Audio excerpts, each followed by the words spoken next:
Frank Harris reached the bay doors at 7:15, the same way he had for more than 4 decades. The chill of Detroit's industrial morning, riding the concrete like mist while his boots carried him past forklifts and pallets, and the old smell of solvent that never left the bricks. He moved without show, a quiet axis around which the clutter of the renovated Workshop 17 turned, placing his beret on the same hook, wiping the bench in slow, deliberate strokes, checking the airlines with a hand that knew every hiss by memory, aligning wrenches with a stubborn geometry that had outlasted 3 owners, 2 recessions, and a fire that had blackened the rafters and still left him standing. It should have been a morning like any other. Coffee halfway warm, radio murmuring a Motown classic until the compressor coughed. The new kid yanked a valve he didn't understand, and the main hose snapped free with a sound like a whip, hammering the aisle and screaming air as Tyler shouted for someone to shut it down while people scattered. And Frank, without a word or hurry, stepped into the storm and caught the flailing brass with both hands before it split a skull, spun the wheel to bleed the line, and set the shop back to silence while their hearts kept pounding. The quiet didn't last long, because the startup boys smelled an audience and traded fright for swagger, herding everyone to the glass-walled office for an alignment chat, which was Tyler's way of saying he had a slide deck and a grievance. Josh smirked into his phone as the screen glowed with charts and arrows, and the word modernization pulsed in a friendly font, and Kevin stood rigid by the whiteboard like a man who wanted to be anywhere else. "We appreciate the legacy," Tyler said, eyes sliding to the beret, "and we honor tradition, but moving forward we need adaptable profiles, digital-first mindsets, not analog rituals."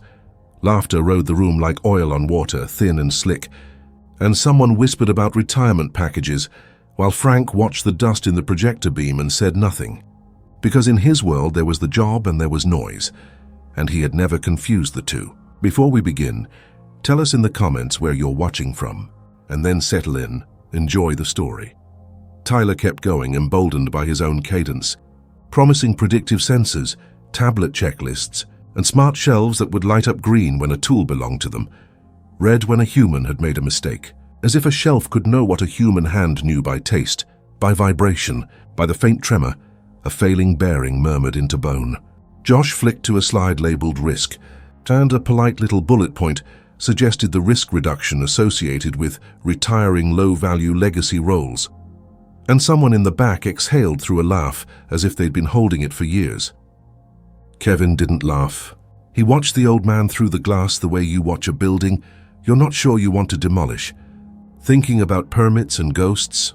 And when Tyler opened the floor for feedback, Frank wiped a phantom oil spot from his thumb and said he had a carburetor to finish before lunch, then left the meeting like a man leaving the dentist, neither angry nor relieved, simply done.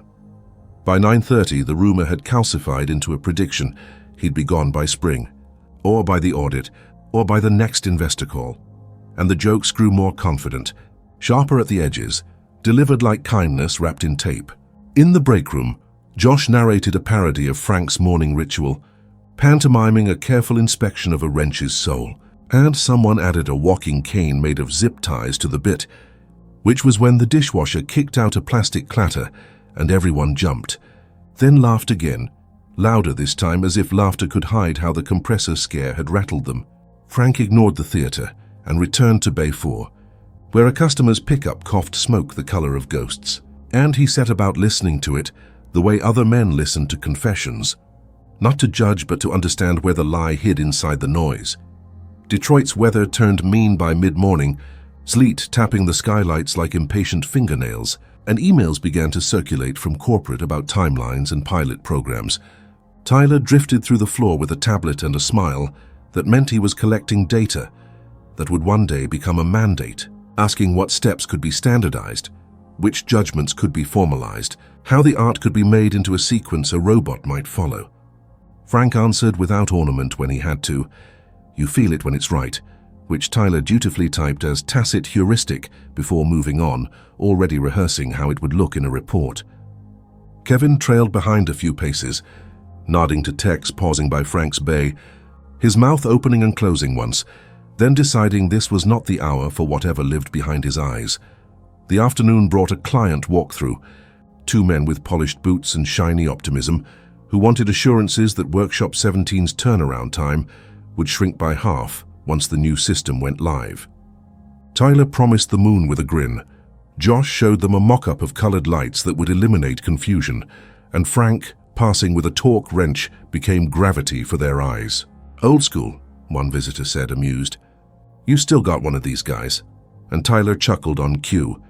"We're a museum until next quarter."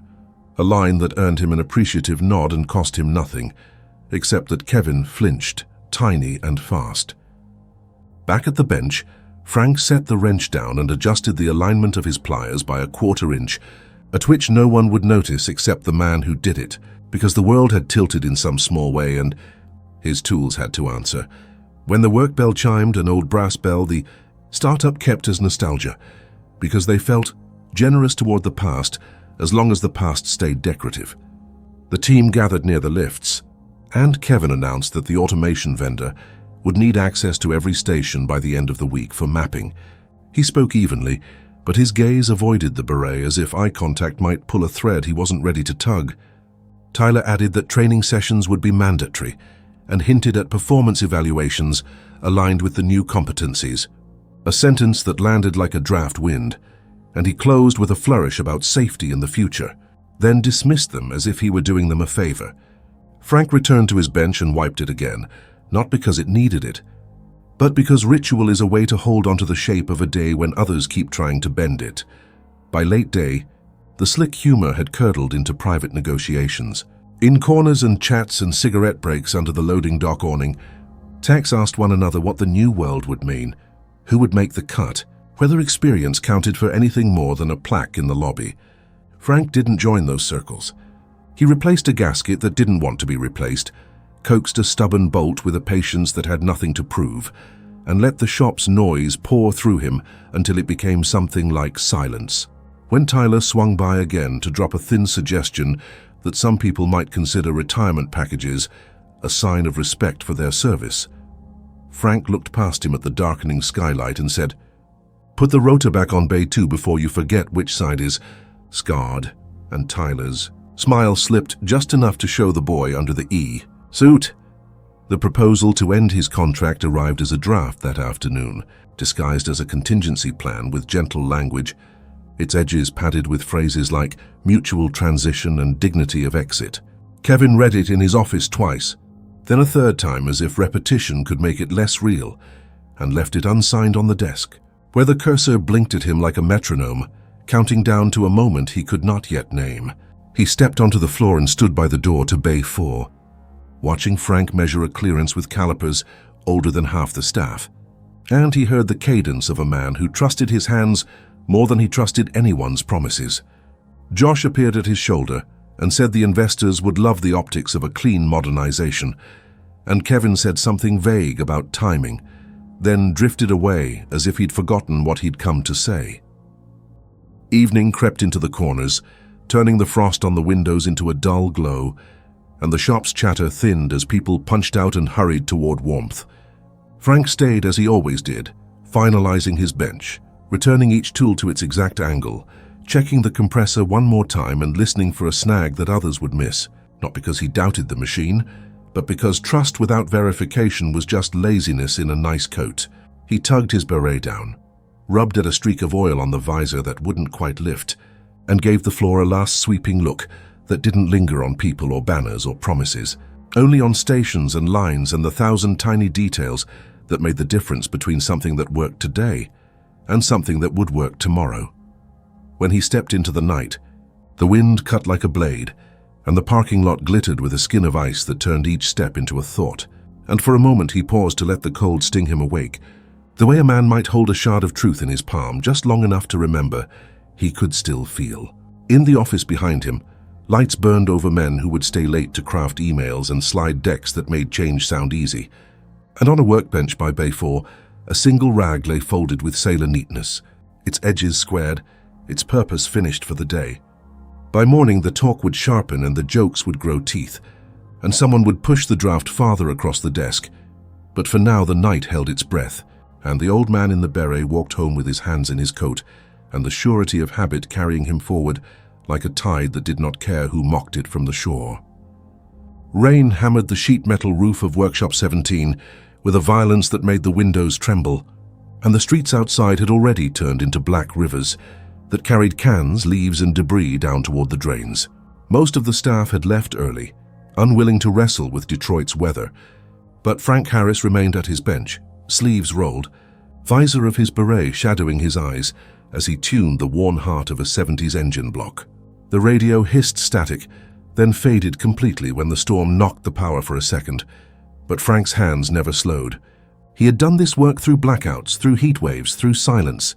He was finishing a delicate calibration when the back door rattled, first like the wind had found a new toy, then like someone who knew exactly where the latch was and had no intention of knocking. The door swung open with a metallic screech, and 3 men came through the shadows, their movements too quick, too certain to be casual. They wore soaked hoodies and masks pulled half off, the rain dripping from them in rivulets as if they had dragged the storm inside. The first man carried a pistol and pointed it as naturally as if it were an extension of his hand, while the other 2 fanned out, one shoving open the drawers, the other kicking at the office door until the cheap wood cracked. "Easy night for us, old man," the gunman said, his tone oily, like a man rehearsing a role. "Give us what's worth anything, and we'll leave you breathing." Frank set the wrench down with a slow click, wiped his palms on a rag, and stood up with the kind of patience that unsettled the careless. The second intruder returned with a drawer of petty cash and receipts, shaking his head. "Nothing here but junk," he muttered, while the third was pulling cables from a computer tower, muttering about resale value. The one with the pistol pushed the muzzle closer to Frank's temple, irritated that the old man hadn't flinched, hadn't begged, hadn't reacted the way victims usually did. "I said move," he barked, his voice cracking under the weight of command he didn't quite own. Frank looked at him, not with fear but with something colder, a steady measurement like a teacher waiting to see if a student had any idea what lesson he was about to learn. That pause, that silence, stretched longer than it should have, and it snapped the gunman's patience. He jabbed forward with the weapon, and in that fraction of a second the storm inside the shop changed forever. Frank moved so quickly it was hard to believe he was 73. His left hand clamped the pistol wrist, twisting with a violent precision that forced the man's joints into angles not meant to exist, while his right elbow drove into the ribs with a dull crack. The pistol clattered onto the concrete, spinning away like a toy, and before the man had finished gasping, Frank pivoted, dragging him off balance and slamming him face first into the steel bench. The impact dropped him to the floor unconscious, his body folding awkwardly under him. The other 2 spun around too late, one still holding the drawer of cash, the other halfway tangled in the computer cables, both startled by how fast their partner had gone down. Frank stepped into them like a shadow with weight. The second intruder lunged, swinging the drawer like a club, but Frank ducked low, driving a knee up into his thigh and sending him reeling. The drawer exploded against the wall, bills scattering in the draft, and before the man could recover, Frank locked his head under his arm and twisted sharply. The body went limp in an instant, sliding to the floor with a groan that was cut short. The third one panicked, tried to raise a broken chair leg like a weapon, but his hands shook and his grip faltered, and Frank was already there. He caught the arm mid-swing, shifted his weight, and yanked with a torque that dislocated the shoulder with a sickening pop. The man howled, dropped the makeshift weapon, and collapsed to his knees, clutching at the useless arm. It had taken less than a minute, and the storm outside had not changed its rhythm. Frank picked up the pistol, ejected the magazine, and set the weapon down on the bench as if it were another tool out of place. The 3 men lay scattered across the shop floor, unconscious, broken, or incapacitated, groaning under the neon light that flickered with the storm. He said nothing, made no call, offered no explanation. Instead, he sat back down at his bench, picked up the wrench, and continued tightening the bolts on the engine, as if the interruption had been nothing more than a hiccup in the night. When the power surged back and the radio crackled to life, it caught him humming faintly, a song no one would recognize. By dawn, the footage was already in motion. The workshop's new security system, installed by the very startup that wanted Frank gone, had captured every angle of the encounter in sharp detail. A clip leaked before anyone could suppress it, spreading first through anonymous forums, then social feeds, then news channels hungry for something that wasn't politics or weather. The video of an old man in a beret dismantling 3 armed criminals without a word traveled faster than any marketing campaign Tyler or Josh had ever dreamed of. Comment sections lit up with theories, half in awe, half in disbelief. That's military. Look at the grip switch. That's straight out of SEAL training. No way, that's just muscle memory. That's elite-level conditioning. Who the hell is this guy? By the time the staff arrived that morning, everyone had seen it on their phones, pretending to show it fresh to each other, while secretly replaying it again and again in private. Some laughed nervously, some looked at Frank differently. None dared to mock him out loud anymore. Tyler tried to dismiss it as a freak accident of adrenaline, but his voice lacked conviction, his smirk shaky. Josh stayed quiet, scrolling the comments compulsively, each line adding weight to the mystery they had overlooked. Kevin, pale and silent, closed his office door and leaned against it with his hands trembling, because he knew what he had just witnessed was not chance, not adrenaline, but a glimpse of something far older and far more dangerous than any of them had expected to find, hiding in a man they thought was disposable. Frank never mentioned the break-in, never acknowledged the storm or the headlines. He returned to his bench, cleaned the tools, adjusted the compressor, and worked with the same steady rhythm as if nothing had changed. Yet the air inside Workshop 17 had shifted. Every clang of metal seemed sharper, every silence heavier. The men who had mocked him now watched from a distance, whispering names they had read online. SEALs, Rangers, Black Ops, none of them certain, all of them knowing instinctively that whatever Frank Harris had been before, he had not forgotten how to be it. And the truth, captured forever on that grainy video, was that the old man they had dismissed as obsolete had just reminded the world that some skills were carved too deep to fade. Kevin did not sleep the night the video spread, and by morning his hands shook in small, private tremors that no coffee could settle.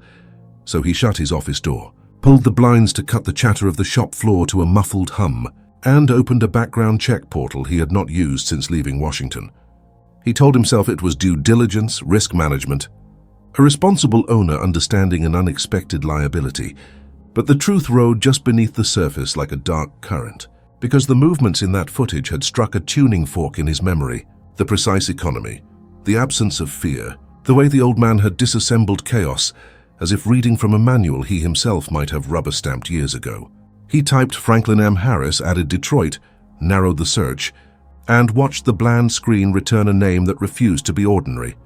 The first record was benign: employment history, certifications, a neat row of mundane entries that looked like camouflage, until he found the sealed segment that shouldn't have been visible at all, a cross-reference that led to a service file with its spine blacked out in places, but still legible if you knew how to read past the redactions. Instructor, Naval Special Warfare, it said in a neutral voice, and then the dates landed like a hammer. 1986 to 1994, 8 years at the center of the training pipeline, where the most feared units in the American military learned to become what they were. Awards scrolled past in clipped language, commendations for leadership, citations for operations whose names were replaced by alphanumeric ghosts, acknowledgments from commands that rarely put anything in writing. Kevin felt the weight of those lines in his chest, because he knew what they meant without needing the words that had been erased. He found photos in archived newsletters, small grainy rectangles where a younger Frank stood with a posture you could bounce a coin on, a beret already part of his silhouette, eyes steady in a way that did not invite questions. He saw class graduations where men who would later write memoirs grinned like exhausted wolves while Frank looked like stone among them, and he saw briefing rooms where maps covered in pushpins hid stories that had never leaked. The file jumped forward abruptly to a handful of mentions in the late 90s, advisory roles, special projects, the kind of assignments given to the few you trusted when failure was not an option, and success would never be acknowledged. Then the file went dark, as if someone had switched off a light, and when it came back, it did so with a single word that made Kevin's mouth go dry. Casualty. The year was written in tired numerals, 2002, and the incident was summarized with the euphemisms Kevin had once helped draft: a foreign location described as austere terrain, an operation as complex, a loss as regrettable. The name beneath the list of dead was Daniel Harris, and the entry lingered for a beat, that printed itself behind Kevin's eyes, because the photo in the attachment showed a young man with Frank's jaw and a grin that had no idea it was already a ghost.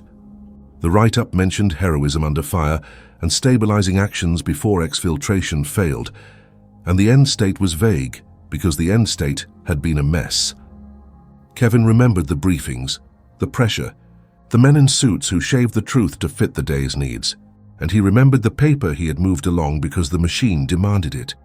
He looked up from the laptop and saw his reflection in the window, older than the last time he had checked, softer in the places where he had once felt sharp, and he let the memory spool backward to a room in the Pentagon, where recycled air hummed and coffee had tasted like burnt rubber, where the mission packet had arrived, with too few maps and too many assurances. He had not authored the plan, had not signed the final approval, that had belonged to brass who wore their certainty like armor, but he had been there, he had made the calls, he had soothed the doubts of a junior analyst who had flagged terrain complications and an extraction window too narrow by half. It will be fine, he had said then, because he needed it to be fine, and because careers were built on forward momentum, not on brakes. The aftermath had been slick with spin, press lines crafted in rooms with no windows, losses folded into narratives, the dead saluted and set aside, and there had been a whisper campaign about malfunctioning gear that was not quite accurate, and a rumor of withheld satellite passes that no one could prove. The families had received visits and folded flags, and then the calendar had advanced as it always did. And men like Kevin had moved to new offices or new cities and told themselves that the system was larger than any single decision. But now, 2 decades down the road, the old man in a beret had been living 20 feet from Kevin's office door, cleaning a workbench with the same precision he had once used to shape warriors. And Kevin had not known or had not asked, and both versions felt like the same sin. He went deeper into the records because he could not help himself, because once a door opens, the only honest act is to step through, and found that after his son's death, the mentions of Frank became scarce and then stopped. There was a photo of him at a memorial on a base that did not officially exist, face like granite while a bugle cried, and then came silence. There were whispers in comment threads archived from forgotten forums, hints that he had walked away from the noise, refused interviews, declined consulting contracts that would have paid well for stories where the names were changed and the endings softened. He had gone to Detroit, to a workshop with an unromantic name and a reliable compressor, and he had folded his days into a shape that made sense to him, and no one had bothered him because no one had looked closely enough to see what he was. Kevin closed the laptop too quickly, and it almost slid off the desk. His palms suddenly slick, and he pressed them flat against the wood to ground himself because the room had tilted. The draft termination packet sat in his inbox with its polite sentences and careful legal balance, and the thought of it now felt obscene, like a joke told at a funeral. He stood and paced because motion sometimes prevented collapse, and he listened to the shop beyond his door, the clang and thrum and human noise he had stopped really hearing months ago when spreadsheets took over the rhythm of his day. He kept seeing Daniel's photo, the smile, the name tape, the stitchwork you could only read if you already knew what it would say, and he could not stop thinking that he had once told a man in a meeting that collateral damage was a phrase, designed to be survivable.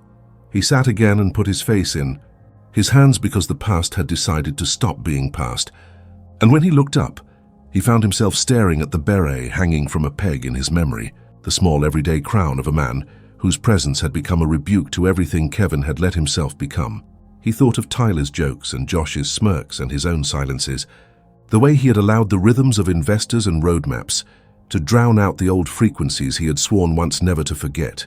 And he felt something burn in his throat that tasted like shame. He printed the files, not because he needed paper, but because holding the weight of it made the facts harder to dodge, and he slid them into a folder he did not label, and he told himself that this knowledge required action, even if he did not yet know what shape that action would take. When he finally opened his office door, the light of the shop hit him with the shock of a bright interrogation room. An eye swung his way because the rumor mill never slept. Hand phones still whispered Frank's name into the corners. The old man was at his bench, methodical, precise, as if the world did not care to intrude, and Kevin understood that approaching him would not be a conversation so much as a reckoning. He did not walk over yet, He stood there and let the 5 syllables of a name echo in his skull: Franklin. Monsieur Harris, and along with them, the 4 syllables of another, Daniel Harris, and he remembered exactly where he had been when the mission had turned, and exactly where he had put his signature on a chain of tasks that had led to a folded flag. He closed his eyes for a heartbeat, then opened them and faced the floor, because the only direction left was forward, and the truth had finally found him. Kevin waited until the lunch clatter faded, and the shop settled into that narrow trough of quiet, when machines rest and men pretend not to listen. Then he crossed the concrete with a folder under his arm and the weight of an unwelcome memory riding his shoulders, stopping at the edge of Frank's Bay like a man who had reached the boundary of his own excuses. He did not rehearse an apology or craft a speech. He simply set the folder down on the corner of the bench where it would not touch the tools, sat on the low stool that had never been his, and said the date of the mission out loud with the care of a confession.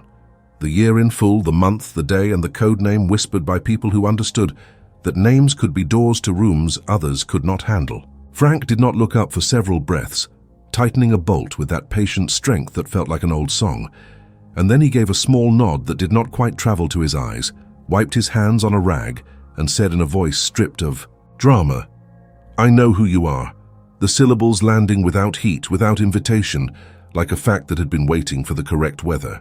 Kevin tried to find a word that would survive the moment, but the good one sounded theatrical in his mouth, so he let the silence do the work, kept his hands in plain sight, and watched the slight tremor in his own fingers betray him, understanding that there was no exchange he could offer that would earn what he wanted, no bargain that could reverse a decision signed 2 decades earlier in a room with soft lighting and hard consequences. Frank picked up the next tool and returned to the engine, as if the conversation had reached its full size and ended, and Kevin felt the urge to fill the space with noise, to explain bureaucracies and chain of command and the way responsibility dissolves in large rooms, but he swallowed it because the truth was not an explanation so much as a weight, and men like Frank had always been asked to carry both.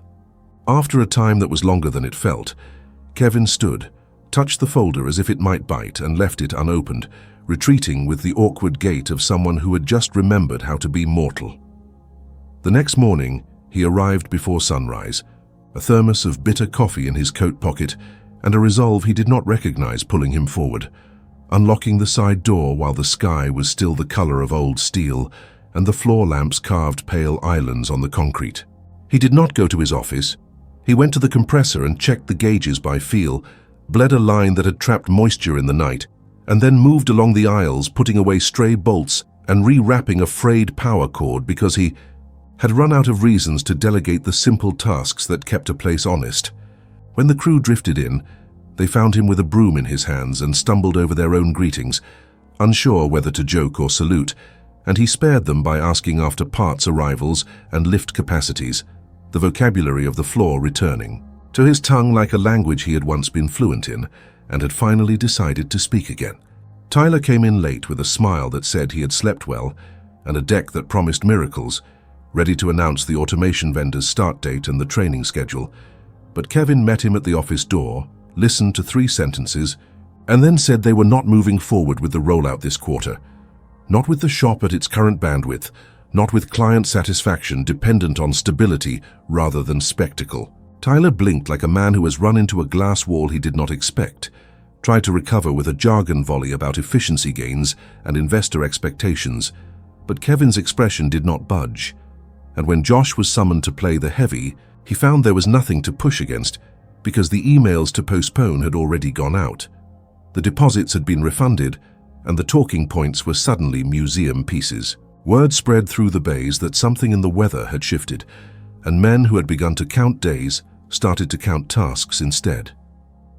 In the hours that followed, Kevin worked the perimeter, not as a boss hovering for optics, but as a man, reacquainting himself with the craft he had allowed to become a backdrop, asking the senior techs to show him the small checks that made big disasters less likely, standing long enough by a lift to learn its stubborn spots, and recalibrating his sense of time to the slow rhythm of diagnostics rather than the fast click of calendar invites. He did not apologize to Frank or to anyone else for the posture he had carried into this place like a badge.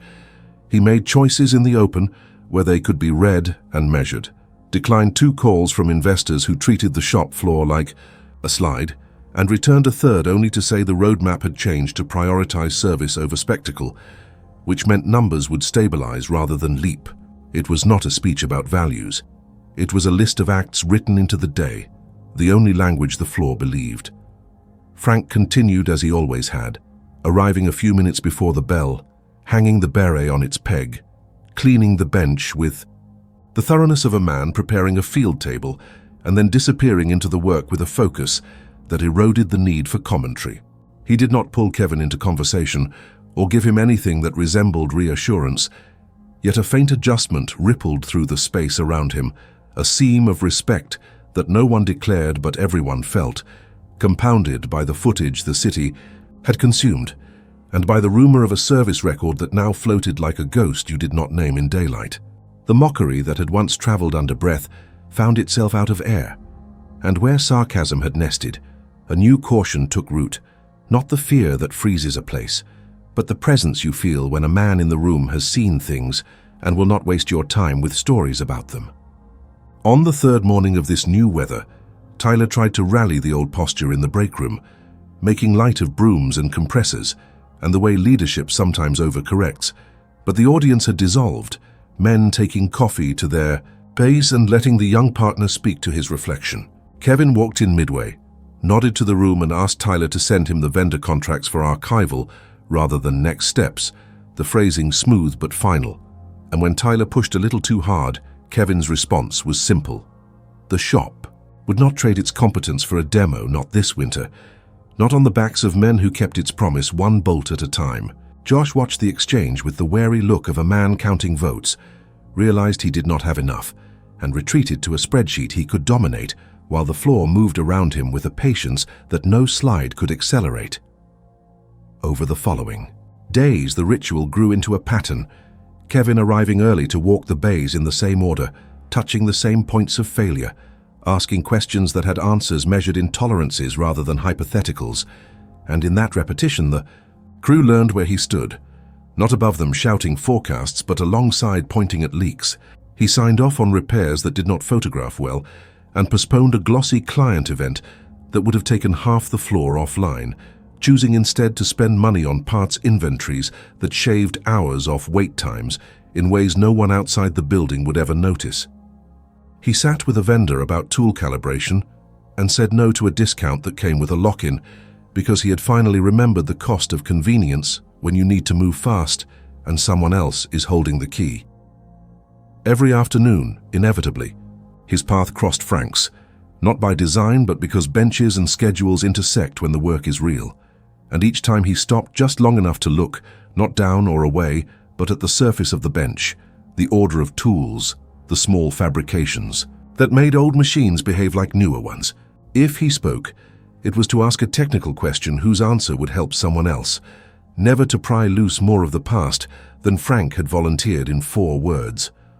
On one such pass, he placed a new set of calipers on the corner without comment, the kind a man buys when he understands that precision is not a luxury, and Frank glanced at them and gave the slightest of nods, a gesture that did not bind them to anything but acknowledge the offering as acceptable. The tension in the room did not vanish. It hardened into something durable, a shared understanding that work would be done well here and that certain lines would not be crossed. People still joked because a shop without jokes is a morgue, but the jokes found healthier targets and the meanness drained away like standing water after a thaw. The beret on its peg became a landmark you did not touch. The bench beside it, a map of a life that did not require narrative, and in the background the video kept existing without being played, a reminder that time had fused the ordinary and the dangerous into one man who asked for nothing except room to serve the day. Kevin kept his folder closed in his drawer, and his mouth closed over the apology that would not help, choosing instead to arrive before the bell, check the compressor, align 2 wrenches by feel, and stand for a moment in the same quiet Frank had taught the room to respect, letting the change settle without a speech. It began with small absences, the kind that most men would excuse without comment, but in Frank Harris they rang like alarms. For decades he had arrived before the bell, as predictable as the sun rising over Detroit's warehouses. And when one Monday passed without the sight of his beret on its peg, the shop floor felt off balance like a machine missing a gear. Kevin tried not to show the worry pressing at his chest, told himself that a man of 73 had earned the right to a day's rest. But when Tuesday came and Frank arrived late, moving slower, eyes shadowed, and worked barely 3 hours before leaving with a wordless wave, the unease spread through the bays. Men kept glancing at his empty corner, their hands going through the motions, their ears tuned to the silence where the old rhythm should have been. By the third week, the pattern was undeniable. Some mornings he appeared, some he did not, and when he did, he lasted only half a shift before fatigue bent his shoulders and sent him home. Kevin approached once, tried to breach the wall with a simple offer, ride to the doctor, groceries, anything that might ease the weight, but Frank cut him off with a brief shake of the head, the kind of gesture that ended a subject permanently. Tyler and Josh circled like sharks that smelled blood in the water, arguing that an unreliable employee, no matter how storied, was dead weight for a company fighting to modernize. Kevin cut them down with one sentence, flat and unarguable. He leaves when he decides, not when we do. The look in his eyes warned them that the debate was not to be reopened, and for once they listened. The crew adjusted in silence, covering his bays, spreading his tasks, but the mood sagged. For years, Frank had been more than just another pair of hands. He was a compass, even when unacknowledged, and working without him felt like trying to drive without a map. On the mornings when he did show, his presence revived them, even if he barely touched the tools, because having him there kept the shop anchored. Kevin found himself arriving earlier, keeping Frank's routines alive, wiping down the benches, checking the compressors, like a soldier guarding a fire that threatened to go out. It wasn't sentiment, it was survival, because the place did not sound the same without him. Then came the Friday he did not arrive at all. Noon passed, then closing, and his corner remained untouched. Kevin told himself the storm might have slowed him, or maybe he had finally allowed himself a proper rest. But when Saturday and Sunday echoed with the same absence, he felt the truth pressing like a stone on his chest. Monday morning, the chair by Bay 4 was still empty. And Kevin did what no one else dared. He drove across the city to a neighborhood where the houses leaned tiredly against one another, and the yards were cluttered with rusting shells of cars that had been cannibalized for parts. Frank's home stood at the end of a street no developer had bothered to reclaim, modest, sagging, with the smell of old oil seeping from the open garage. The porch creaked under Kevin's boots as he approached. Frank was there, sitting in a chair that had molded itself to his frame, still and silent in a way that carried no breath. His beret lay folded neatly against his chest, as if placed with ceremony, and in his hands rested a sealed envelope that seemed heavy despite its small size. Kevin's throat closed as he stepped closer and realized the truth. Frank Harris had gone without fanfare, the same way he had lived these last years, disciplined even in his final act.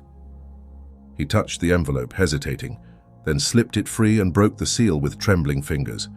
Inside there was no long letter, no explanation, no attempt at poetry, only a single photograph, aged and yellow at the edges, of a young man in uniform, his name stitched on the chest in letters that struck like a hammer, Daniel Harris. Kevin sat on the porch for a long time, the wind moving through the yard, carrying with it the faint rattle of loose metal and the memory of men who had built their lives on silence. He stared at the photograph until the image blurred, seeing in it both the lost son and the father who had carried the grief like a stone no one else could lift. He thought about the mission briefings, the papers moved across desks, the way words like acceptable risk had been used to mask the cost written now on this face smiling out of the past. He folded the photo carefully, slid it back into the envelope, and placed it once more on Frank's chest, the weight of it too sacred to carry away. When the authorities came, they found Kevin still seated there, and they did not question his presence. They handled the body with quiet respect, moved Frank Harris from the porch of his modest home into the van that would carry him to the last records a city keeps. Kevin followed in his car, the photo's image carved into his thoughts, the silence between each moment heavier than any words he could have spoken. For once there was no deal to negotiate, no investor to placate, no argument to win, only the reality that one of the last soldiers of a forgotten war had left the field, His final act marked not by speeches, but by a simple envelope and a memory too sharp to dull. The burial was brief and spare, the kind of service a man who distrusted ceremony would have tolerated. A wind came off the river and worried the maple leaves until they sounded like a distant crowd, and the sky over Detroit held itself in a color between steel and milk. There were perhaps 4 or 5 men there in plain coats, who carried themselves with a posture left over from past lives, the unspoken recognition moving between them like a current. No speeches rose to break the morning. A chaplain read quietly without insisting, and earth thudded on wood with the final low certainty of work being finished. Kevin stood off to the side with his hands useless in his pockets, the beret cupped in them like an object that refused to be ordinary. And when his legs finally carried him forward, he set it on the coffin with a care that felt like theft and mercy at once, then stepped back and let the last inches close.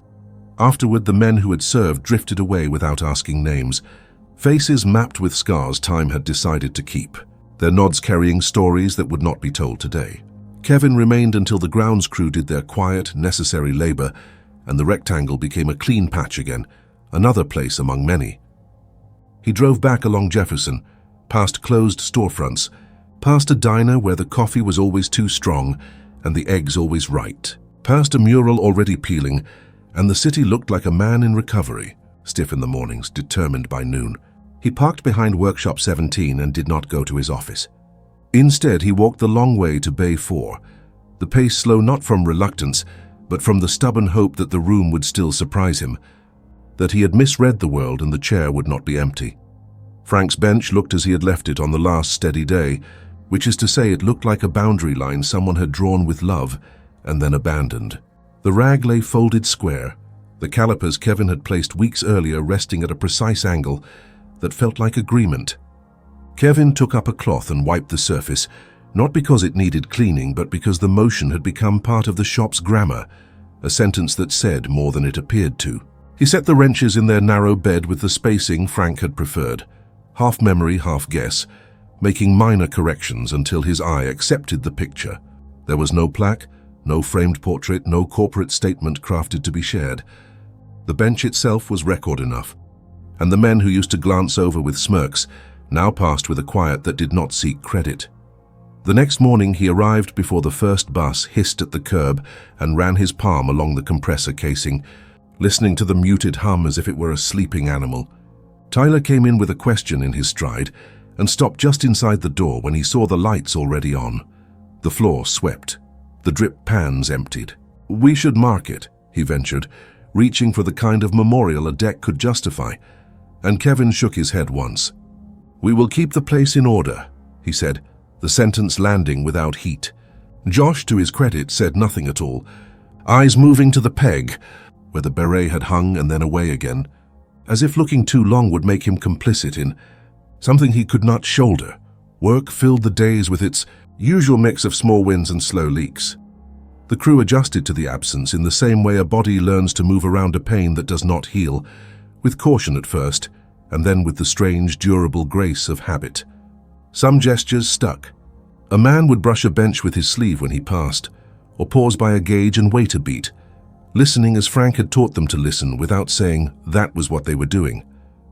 A customer with a stranger's grief in his voice came in one afternoon asking for the old mechanic who had talked him out of selling his pickup years back, and Kevin found a way to keep the man in the lobby while he adjusted an idle bifeel, handed the keys back with a number scribbled for later service, and accepted the thanks as if they belonged to the room rather than to him. Paperwork arrived in the mail with its own kind of abruptness, the legal language of endings. Kevin filled in the lines with steady letters, arranged transfers, made calls in which he declined interviews, and ignored a producer whose interest had the bright, ugly shine of opportunity. A colleague from Washington reached out with condolences, crafted from a template of old loyalties and new ambitions, and Kevin let the voicemail stand, unable to compress what mattered into a return call. He found himself talking less and doing more, the day shaped by decisions made with stubborn simplicity. Buy the part that lasts, pay the vendor on time, stay late when the lift complains, leave the bench uncluttered.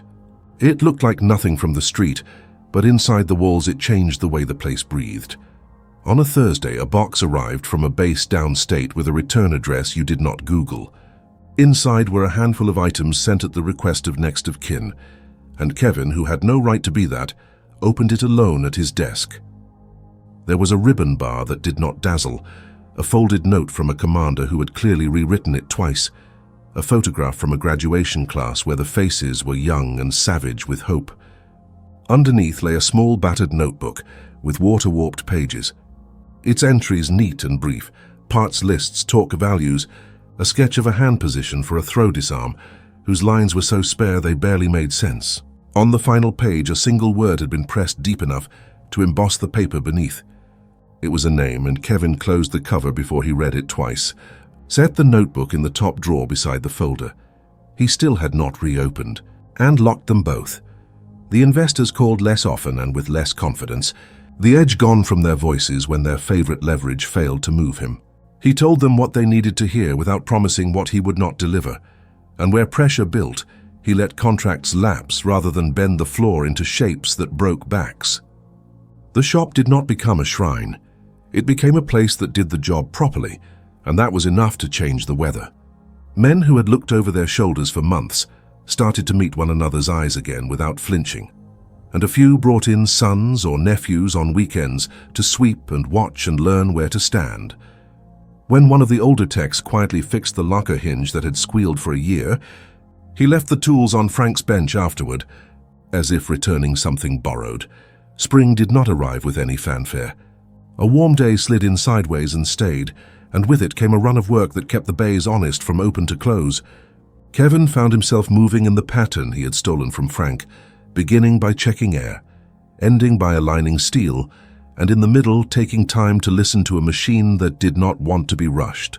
Once at lunch, he sat in the folding chair near Bay 4 with his sandwich untouched, and stared at the corner with the kind of attention that has nothing to do with sight.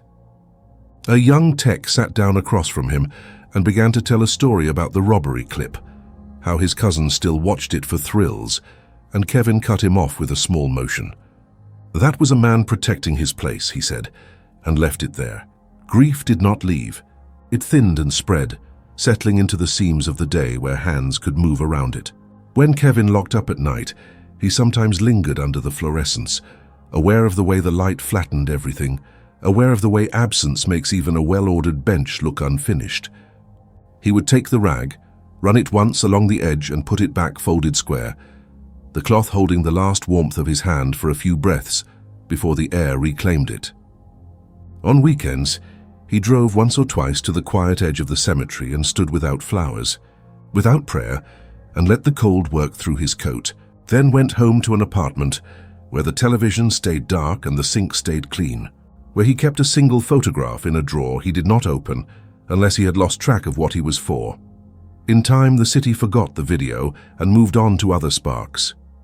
The men who had stood in the rain at the burial did not return, or if they did, they came as customers whose eyes flicked to the peg and then away. Tyler and Josh drifted toward other projects that promised shape without weight, and when they visited, their words wore a new caution, as if the air itself could register insincerity. The shop, stubborn as a heartbeat, kept going.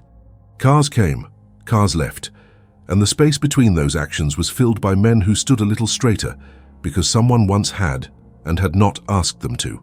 Nothing miraculous happened. Bills still hovered, machines still balked, crews still argued and made up and clocked out. One late afternoon, when the day had been ordinary in the way that feels like grace, if you have lived through worse, Kevin stepped into the doorway of Bay 4 and stood long enough for the light to change. He checked the compressor, adjusted a wrench by a hair, and listened to the quiet until it sounded almost like presence. He did not speak his apology or his gratitude to the air. He did not craft a lesson. He simply waited one more heartbeat, then turned away and walked the length of the floor, hands empty, sleeves marked with the honest dirt of the place, carrying forward what he could without promising more than the next small necessary act. In that narrow space between noise and silence, he finally understood that some debts cannot be paid, only honored, and that the work of honoring looks, from a distance, like a man cleaning a bench that does not belong to him and leaving it ready for the morning.